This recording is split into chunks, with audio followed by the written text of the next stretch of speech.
would you feel if you get a diagnosis for tuberculosis, knowing this disease could be prevented by a vaccine that could be part of the national immunization schedule, but it is not just because it is considered a low prevalent disease? Hi, I'm MarielaCarballo, and I'm a nursing student at Albany Tech College. And I'm from Brazil, and since I came to the United States, I have been required to undergo tuberculosis tests annually because I'm starting to be a healthcare provider, and Americans are not immunized against tuberculosis, which allows the transmission of this infectious disease.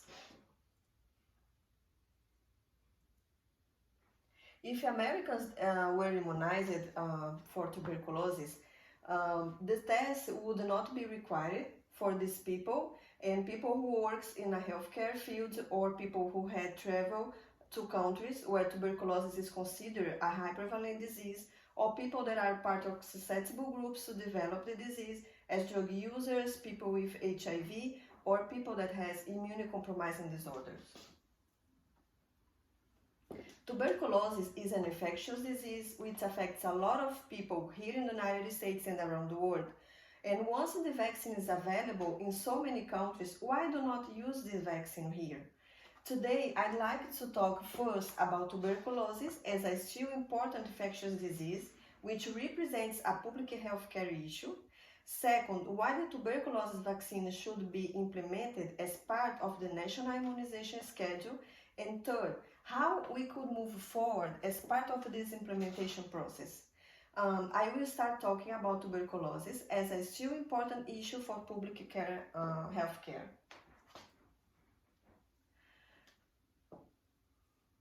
According to the Center of Disease Control, the CDC, 9,000 new cases of tuberculosis were notified in 2018. The CDC also says that latent cases of tuberculosis, that means tuberculosis with no symptoms, counts for up to 30 million people in the United States. Latent cases of tuberculosis are just an estimative because its notification is not mandatory. Once this form of disease doesn't present any symptoms, so many people that has it, they are not aware that they have the disease. And the latent form of tuberculosis represents more than 80% of the tuberculosis cases in this country. Now I need to tell you some facts that show how the lack of the immunization can lead people to be infected by tuberculosis. According to the website A Look at Each Vaccine, the tuberculosis vaccine is rarely used in the United States. As tuberculosis is not considered a high prevalent disease here, the vaccine is just be given for children who lives with infected people, or children that cannot take the antibiotics needed for the treatment, or children that has a highly resistant tuberculosis. The vaccine is also recommended for healthcare workers, but just for them that used to work in high prevalent areas of this disease. In 2018, according to the Kaiser Family Foundation, almost 17,000 people were employed as healthcare providers. And this population, they need to be tested for tuberculosis annually because Americans are not immunized and they are at greater risk to be infected by this disease. The CDC in 2005, they published a guideline saying that the healthcare providers, the healthcare workers, should be not required anymore to be tested annually for tuberculosis, except if they were exposed to some risk situation. But the Occupational Safety and Health Administration Department still recommend the annual test for healthcare workers, even if they are at low risk. So if people were not under significant risk of infection, why do they need to be tested annually if they were immunized? So no annual test would be needed if they had received the vaccine. At this time, I will talk about tuberculosis and the risk groups. According to the Children's Hospital of Philadelphia, tuberculosis incidence is increasing in the United States, and this happens because of the increasing number of people who are part of risk groups. The CDC says that people who present diseases or conditions which decrease the immune system, they are more vulnerable to develop tuberculosis. In the last 20 years, the number of people diagnosed for diabetes, as an example, here in the United States, tripled. So now we have 30 million of people that are diabetic, and they are also vulnerable to infectious disease. At the end of 2018, an estimated 1.2 million people aged 23 years old or older, they had HIV here in the United States, and 14% of this number had not been diagnosed for this disease. The National Institute of Health said in 2016 that more than 50% of the people aged from 26 years old they had consumed alcohol, and 10% had consumed illicit drugs during the last month.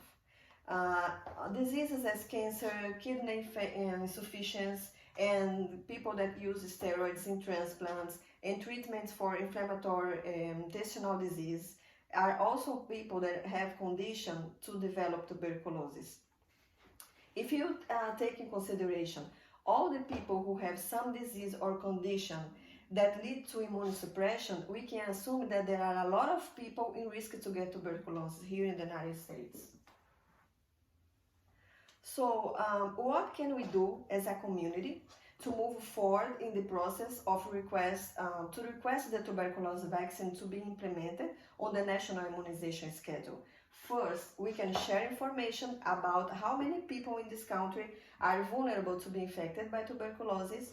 Second, we can create a community group to gather reliable information about the number of healthcare workers in our community that need to be tested annually for tuberculosis, as well the number of the people who have immunosuppression conditions in our counties.